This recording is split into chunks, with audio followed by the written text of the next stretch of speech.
All right. And let me go ahead and share screen.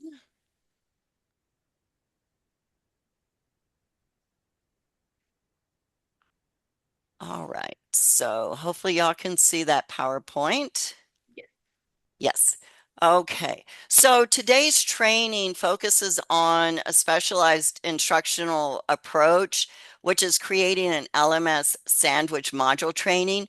The reason why we're doing this is there was an independent evaluator who came in and took a look at some of the CCDM courses and felt like a lot of these courses, or a significant number of these courses, were primarily using the third-party publisher, either Cengage or Pearson, and students were just passing through Canvas and going into Pearson. And so she was suggesting that we beef up the courses within Canvas. So that way the students are doing something before they go into Pearson or Cengage. And then whenever they come out of Pearson and Cengage, then they have some other activities available for them to do that. So that's what this training is all about. It was developed also with talking with Dr. Smith, the math chair, about these different types of options. So anyway, I'm really glad that y'all were able to make it here today and hear what we have to say. So this method, to let you also know that this type of framework that we've developed, it also prioritizes not only just content density, but also student engagement. And this method is just not about organizing content in Canvas. It's about layering instruction, practice, and feedback in a way that ensures that the student will be success at every level.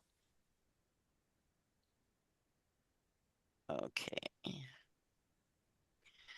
So currently, many of the math classes, a student completes an assignment by clicking on a link to Cengage or Pearson. And once they've completed the task, they immediately close the tab. So what has just happened? It sounds like it was pretty efficient, but did the student actually master the concept, or did they just check off a box from their task checklist?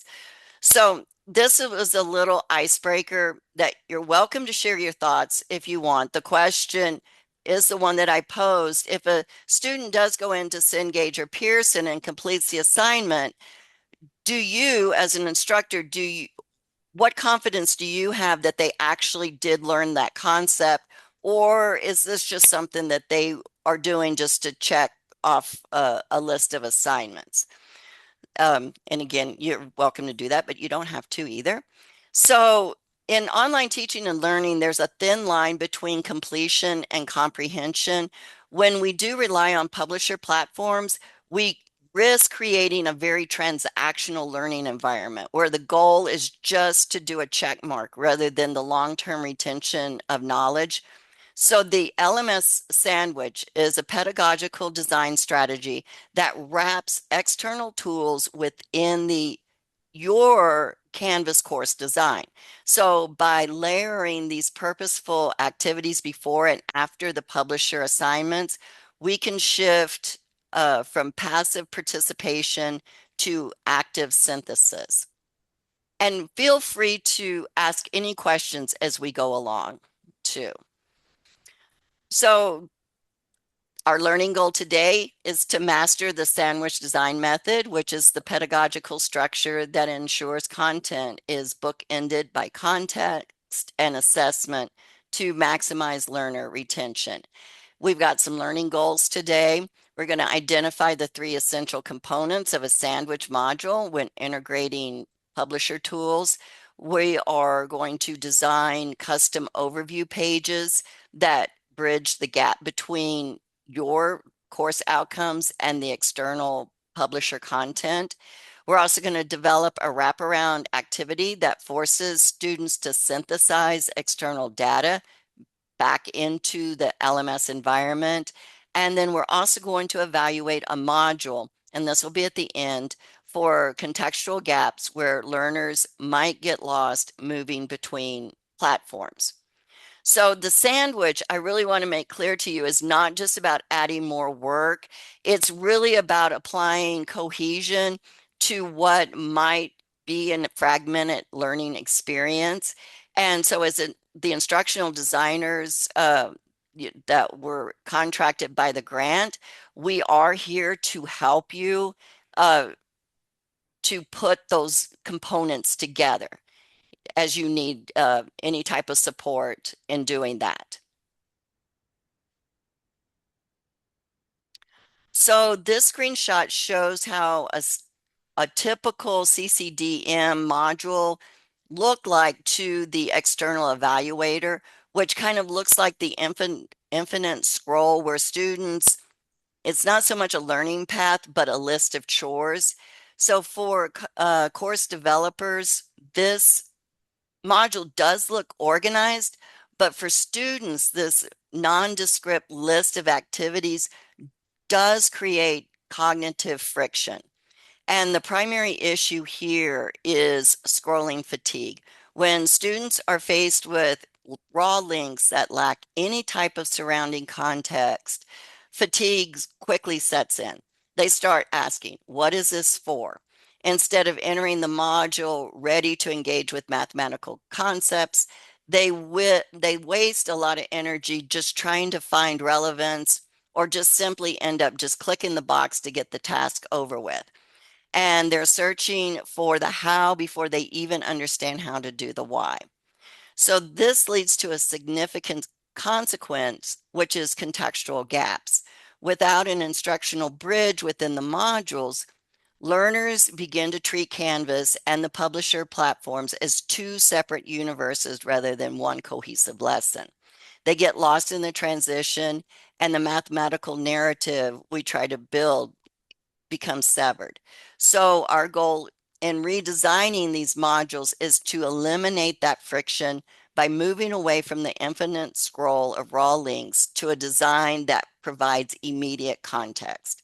And by building a better bridge between our content and external tools, we also ensure students spend their energy analyzing the math and not just scrolling through a list of homework.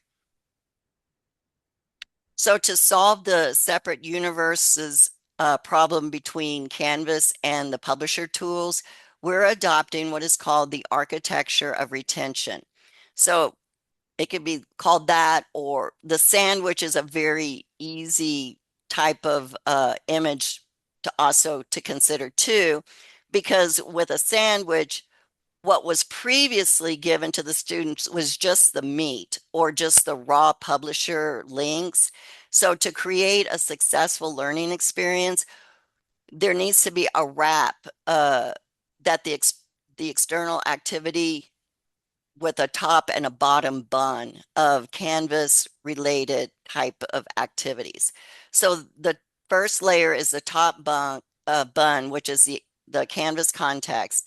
This is where we prepare the students for what is coming, and it's the job to anchor the learner before they even leave the course environment to go to the third-party site. So instead of just clicking on a blind link, the student knows exactly why they're leaving and what they're expected to find.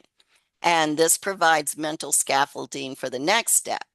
So the middle layer, which is the meat, that's when they go into the external tool or activity. And this is the publisher's tool where this is where all the active learning is taking place. Because we've anchored it with the top bun, the students can now focus entirely on the content without feeling lost within this third-party universe. And this is also the substance of the lesson, but it really can't stand alone. And then finally, the bottom bun is the Canvas synthesis.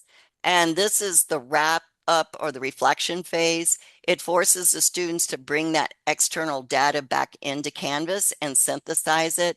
It closes the loop and ensuring the knowledge isn't left behind on the publisher's site, but is integrated into their long-term retention. So this is there's a lot of crazy stuff that's going on in this particular slide, and I'm just going to briefly go through this because we're going to actually see this in a moment in the dev shell. But what you're seeing here on the left-hand side is first is the purpose statement. It's the connection statement. It's like, why are you learning this? And then this particular page is also known as the overview page, the module overview page. And so then below that would be the course objectives that's used in that module. Some people even get really fancy and then they'll do the total alignment showing between the course objectives, the module objectives, and then the learning materials, activities, and assessment. And then that way, the students at a glance, they know exactly what they're set up to be doing. And then on the other side, uh, and again, we'll see this in the dev shell itself, there's some pre-written module activity instructions. This shows the students what they need to do, where they need to go, and how they need to do it.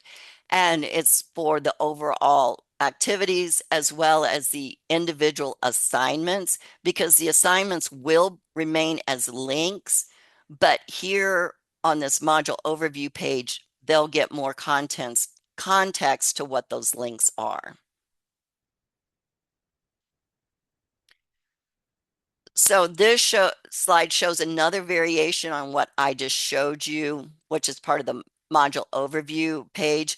This can be a very simple sample type of language that can be used every week, or every module on the overview page is just stating very clearly, simply what the topics will be for the week, and the different types of things that we'll be using, the types of tools that we'll be using and why we're doing it, things to look for.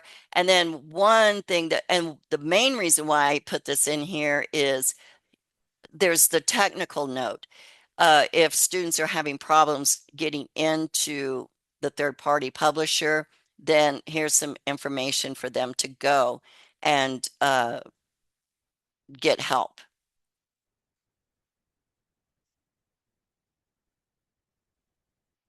So the top button is also, which is the module overview page, and could also include different types of tools and things that are going to be used for the module. It also provides another online teaching and learning strategy, which is activating prior knowledge. So before sending students into the meat of the publisher's platform, you can prime their brain for new information, and that can be done by using a brief diagnostic quiz or a reflect and share prompt.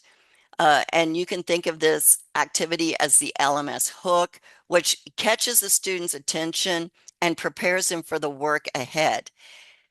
So why bother with a diagnostic at the very start?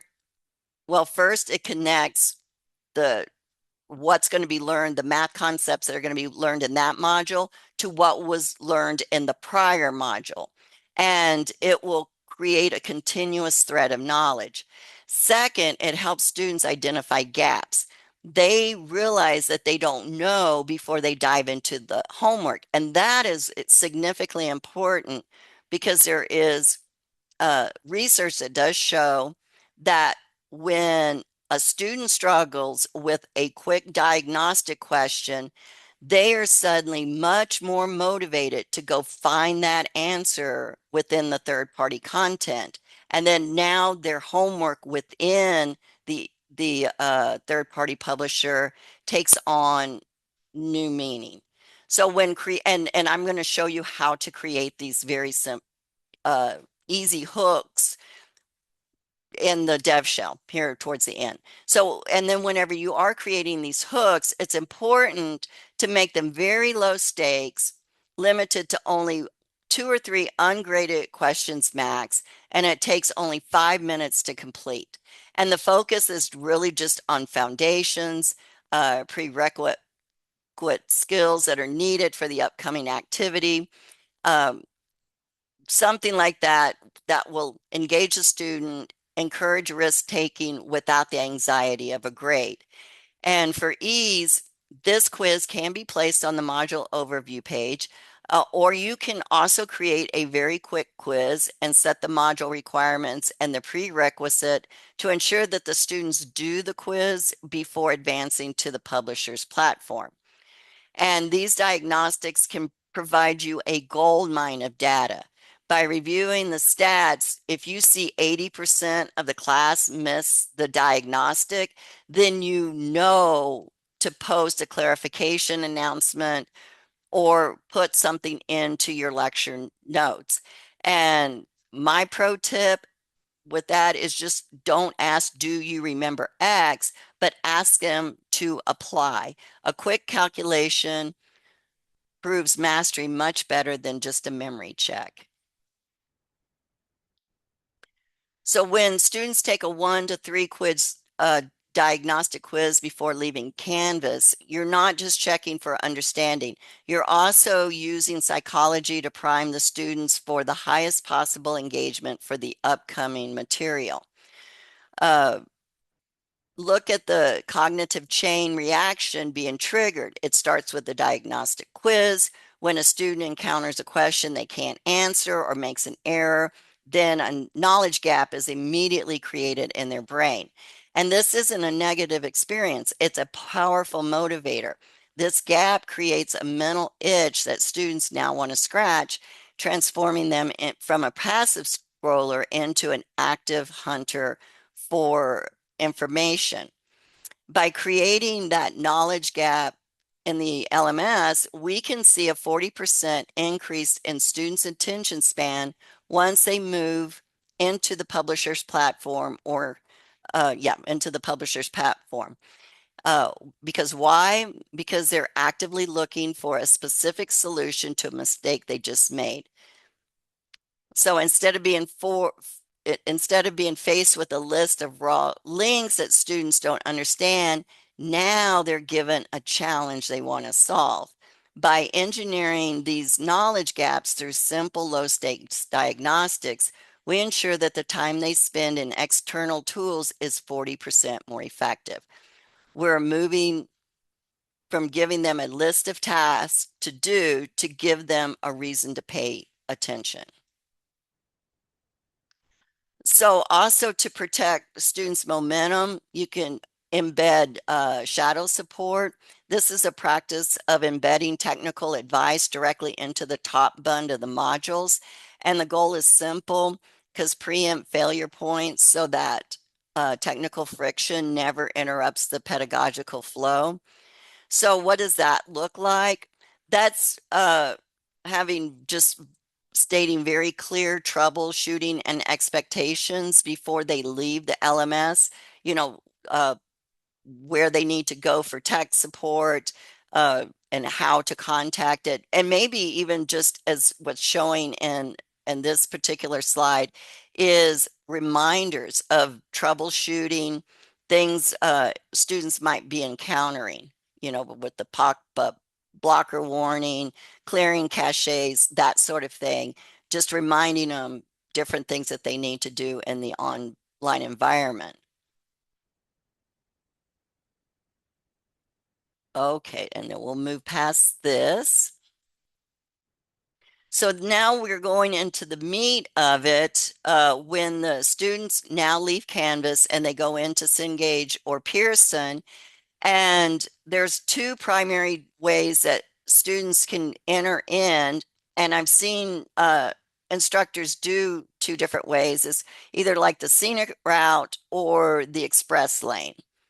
So the scenic route happens when we provide a single link to the publisher's dashboard. And those links are usually the ones that can be found on the left side navigation menu. Uh, and what that does is when that one is employed, the student enters Canvas, clicks on the general link, but then they have to navigate through the course uh, to go through the different menus, the course materials, and then the homework. So we categorize that as high friction because there's going to be a lot of clicks that are involved. And while that's acceptable for the first week as everyone's trying to get their bearings to figure out where they need to go and what they need to do, if this is a sort of uh, high volume clicks that they have to do throughout the semester, they're going to lose interest quickly.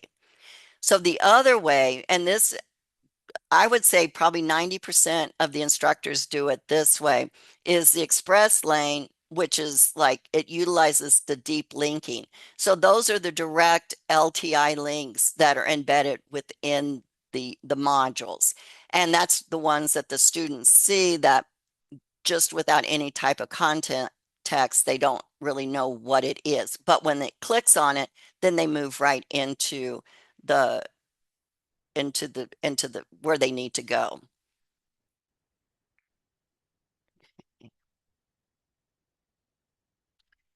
So one of the things to consider whenever you look at your course is when a student starts from the home page, how many clicks does it take for them to get to the third-party publisher? And this particular slide kind of shows you if it's only 1 to 2 clicks, um, that there's not as much cognitive friction is taking place with the students. If it's taking 3 to 5, well, actually 3 or more, then it starts to become a problem where they're spending all of their effort, all of their energy in trying to get to where they need to go versus showing up and being able to work.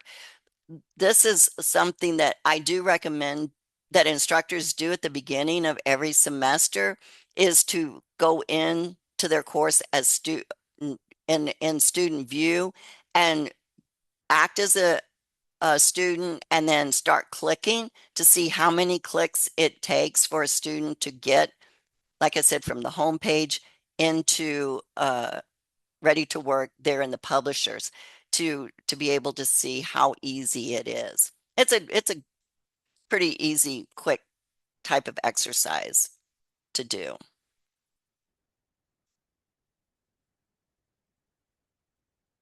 So going back a little bit about covering the technical hygiene for integrating publishers platform into Canvas, there are 4 types of rules that math instructors should know and use to ensure that integration between Canvas and the publisher's platform is flawless. And these I know you know, and I'm not going to spend a whole lot of time going over these, but one is the syncing of the grades, avoiding manual entries at any cost, making sure that the LTI is set up correctly to where Cengage or Pearson is talking directly to Canvas. And the second one might not be as known, but that is the one to where clicking the little link that says open in a new window. So by loading the external tool in a new tab, a student can have the side by side. They can keep their Canvas screen open to where their course is while they're going through Pearson or Cengage.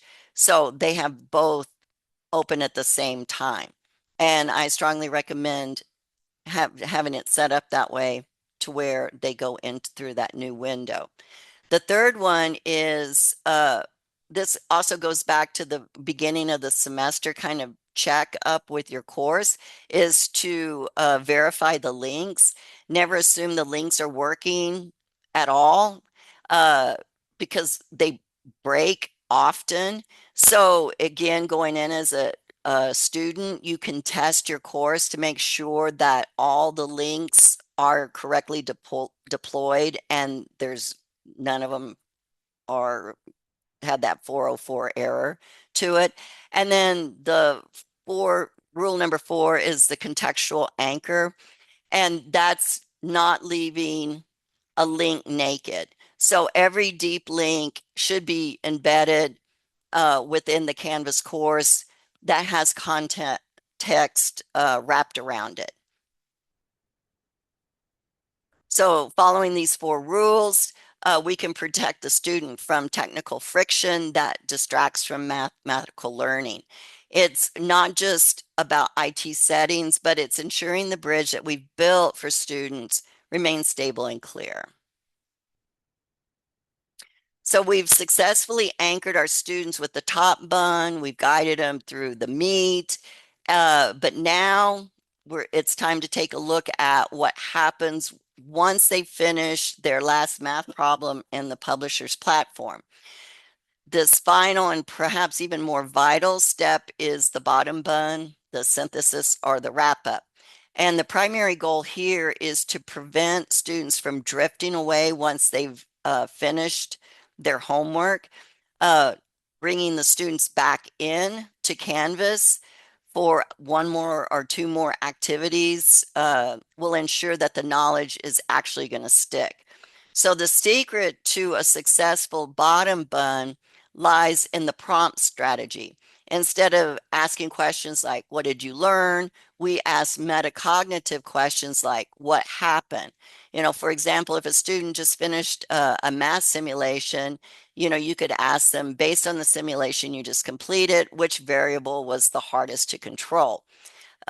This shift in questioning forces the student to reflect on the process of their learning rather than just the result. And how do we actually build this learning experience into the module? There could be several different methods. One is to use a minute paper or a discussion board as the next activity that brings them back in after the publisher's platform by just requiring a brief 60-second video reflection or a quick post activity insight. We can provide data synthesis bridge that brings the external work back into Canvas. And again, it doesn't have to be long. It could be a video, it could be audio, less than 3 minutes. I always suggest to students to do 3-minute videos for whenever they're doing synthesis. Uh, and then the ultimate result of this approach is that it converts what had been a mindless checkbox activity, and now it's becoming a more meaningful learning artifact. It keeps the sandwich intact, ensuring that students aren't just jumping around, but they are a part of a very cohesive, anchored, synthesized learning experience. So as we finalize the instructional sandwich, one of the ultimate goals to address is how we measure what students have actually learned. To do this effectively, we can create an assessment architecture that distinguishes between low stakes practice and high stakes assessment. You think of it as a scale. On one hand, we have the meat of the lesson, but on the other hand, is the final bun. The publisher's platform, or the meat, really is designed for low stakes practice. That's the environment where we want students to engage in trial and error, where it's a safe space for risk taking. Because the pressure of the final grade is removed there, students can feel free to experiment with mathematical concepts until they reach mastery. But then will come, the high stakes assessment. And that happens when they come back into Canvas. And unlike on the practice platform, the Canvas is now used, of course, for the official grading and checking for the deep understanding. It is suggested that for the higher stakes type of testing, that it's actually instructor created rather than having the third party publisher create all of the assessments, but to have it to where the instructors are also creating their own high stakes assessment. Because this is where you're really looking for synthesized knowledge and the ability to bring students to bring everything they practice back in to context. Okay. Okay, so this is just a kind of a quick little checklist that can be used when you're um, adding the sandwich component into your course. This could be kind of like your flight manual before launching a new course. When we audit the top bun, your checklist would include 4 critical things. Does the introduction page have a clear connection statement? Have you provided a what to look for bullet points to guide their attention?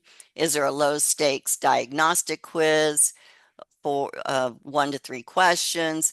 And is there some sort of shadow support in case of technical issues? Then for the meat portion, ensuring that all the assignments are deep linked, that it's set to open in a new window, and also to verify the link in student view to prevent any first day failures. And then whenever you check the bottom bun, you have synthesis activity like a discussion or reflection that requires students to apply the data that they'd gathered from the third party publisher. And then finally is um, do I have it in there? I The final audit is the clicks, but I just noticed also on the bottom bun, what is missing is the high stakes assessment. Okay, so that concludes this presentation. Let me now look for any type of questions, because I'm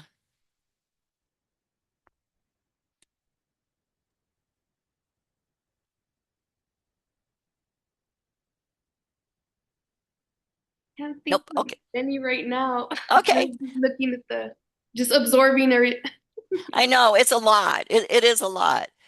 And I believe, and I've just gone into the course, so I see that y'all have accepted the court's invitation. Let me go back to share screen. So you have received it, and so anything that's here, you can import it over into your own dev shells. And so feel free to take whatever you want. And the first thing, even this homepage, if you want to do that, you can definitely just hit the copy to, and then type in whatever the dev shell that you want to take it to as you're building that out. But going into the modules, what we put together is, because the first week is always different, everyone's getting oriented, so that getting started module is always just slightly different from what the subsequent modules are going to look like. So I'll just go through these just very quickly. You probably have some sort of version of this already, but it starts with the module overview page. Again, always setting up with the purpose, and in this case, you're also sharing the course description and the course objectives, any module objectives, and also to know that you can uh, totally edit this however you want it. So if you're wanting to change out subheadings, you can do that. If you want to delete things out, you can definitely do that. These are all just suggestions. So, and this is usually these suggestions are based on from Quality Matters from the rubric, because so many courses have gone through QM review. So we naturally just try to put it in there to get it set up should anyone ever decide they want to go through QM review. It's already set up like that. So, and then here's a list of different activities, and then whatever the assignment is for just this one unique module for the getting started. Often instructors like this page. This really is a page they either like it or they don't. Uh, but it's usually the schedule that is put into the syllabus. However, some like to pull it out and add it to the getting started modules. So it's here for those who like adding the schedule. the course welcome, this is the page where you can have a short video about the course overview. And then this is instructor content, contact information, and you can add your photo. And then this is a very generic type of information giving students an overview of Canvas and like how to navigate through Canvas, what the global navigation, which is all this stuff here in the crimson, what all that means, and then the course navigation here. So it's really, this is for students who are new to Canvas and just giving them an overview of how to go through it.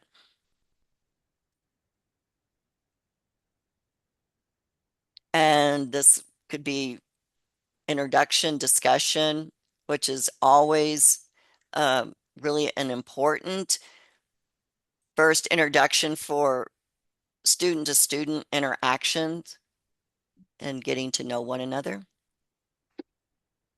So this now, so that is for the module, getting started module.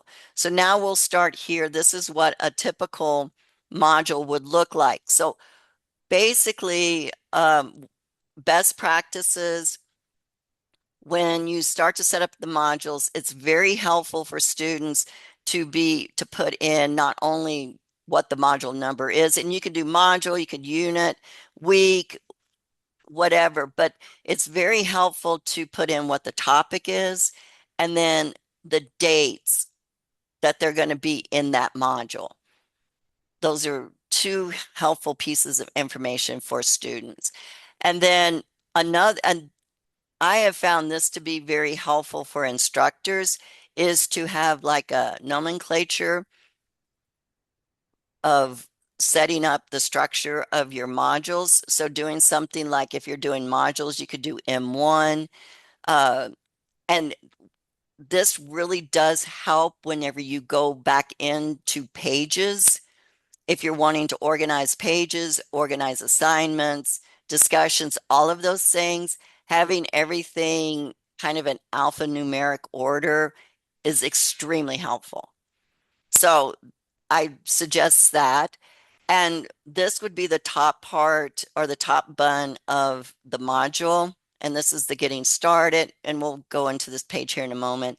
And then this is the page where you could add your content or your lectures, video lectures, PowerPoint presentations, any links to any outside resources that you want them to go to. It can all be on this page. And then the meat of the module would be here. Uh, and this is just a note. This isn't even a page. This is just a header reminding students or reminding instructors to sync up their assignments and whatever that is, then next. And then you would have those links below this right here, and then you'd remove it. And then the bottom bun could be a variety of these 4 pages here. Here's a reflective discussion.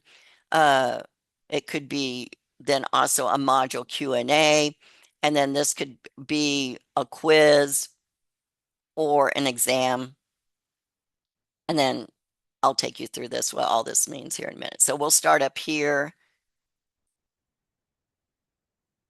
So once again, this is showing what the topic is going to be is here, the purpose of the module. You can add in the course objectives or outcomes that apply to this module. You can add that here. You can even get fancy if you're wanting to put in module objectives and align them with the learning materials, activities, assessments. Or you can also revamp this into a way that makes more sense to you to do it. And we went ahead and added some basic type of module activities that You could it would either apply to you or would not, or and you could add your own. It might spark other ideas for you. And then also because there's not an assignment page, because these are links that would be directly into the module and not have the assignment page, this is where the instructions, where you would let them know if they had unlimited attempts, if things are timed, what the due dates, what kind of late work policy you have, that sort of thing. So all that basic um, criteria, assignment criteria, you can add to this one. And then you can also carry it over from from module to module, because that's not really going to change. Now here, and then below here, we didn't add this, but this is where you would add the list of assignments that would, and you could list the assignments that would be on the third-party publisher, as well as the ones in Canvas. Now, this is a new feature from, actually, this is a new feature from City Labs. I don't know if you all have used City Labs. Let me show you what, if you haven't. City Labs always pops up whenever you go to edit a page. It's right here, this little rocket, and then the sidebar. And there's a lot of stuff. But the only thing that I want to draw your attention to, because I think this is super cool, they added this, is you can embed simple diagnostic into the page. And it's not graded. You'll have access to all the information that the students, how they respond to it. Uh, but it's right here. This is new, fill in the blank and quick check. So if you were wanting to add something, you would just put the cursor here and then click on that, fill in the blank, and then there it is, and it appears. And then you can write in whatever you want here. If you want to take it out, then we'll just go to undo. So these are two very powerful, cool things that I'm really happy to share with you. And you can create it however you want. Or if you are wanting something a little bit more structured, you can very easily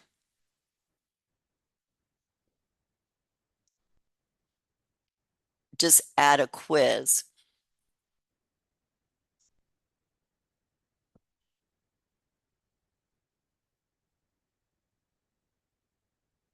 And it always comes in at the bottom. And that could be your diagnostic quiz there too. So multiple ways of setting up the diagnostic if you want. The next page, okay, this is the content. And again, it's just a template sorts of page for PowerPoints, lectures. You could even do for podcast, um, website links, all of that you can add onto this page. Now, from here, see, now it flips to the bottom bun because we don't have the links for the meat of it.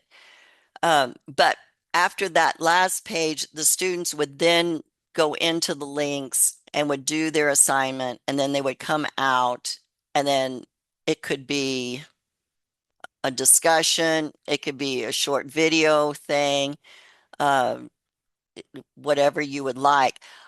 We did create, and this was at the request of Dr. Smith. He was wanting us to create a variety of CCDM discussion prompts. And I believe y'all were added to that dev shell as well. So you do have access to those discussion prompts and could add those in there.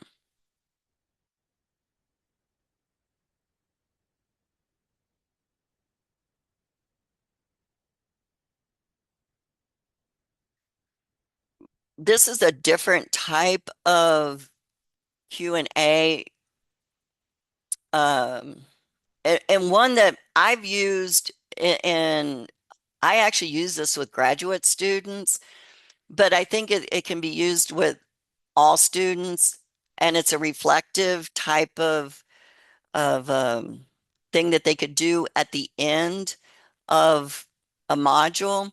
And it's just kind of known as the 3-2-1. It's like, what new concepts resonated with you, what remains cloudy or unclear, and what questions do you have? And this is also one where you can invite students to help students, because this is one where, yeah, students can answer one another's questions, and it's not a graded assignment, but it students really seem to like this a lot. And you can change this up too if you have more reflective type questions that you want to use. Oh, and let me go back, because here's another thing I want to bring to your attention. When you set up these sorts of Q&As, I don't know if you've used this, but this Ignite AI, this summary, once you get students starting to respond to discussion prompts, if you click on this summary, the Ignite AI will summarize everything, and you can identify knowledge gaps, because it will talk about, things that the students are talking about, things they're not talking about, that sort of thing. So this can turn into a really useful tool for you to see if students are retaining um, knowledge after they've come back out and are talking about it. And of course, this is just a standard quiz page. And then at the end of the module, it's just pretty much reminding students, hey, you're at the end. Did you do everything? So underneath here is where would be the list of everything that took place in the module, and it could be linked back to. And, it's just one last thing to share with the students before they move on to the next thing. And so that is the LMS sandwich course redesign.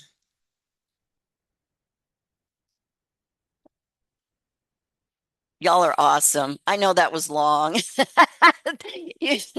These things are so long. That's why I try to add like activities in it, but that's kind of hard to do with a small group. So, any questions? Uh, No. yeah, I have a question.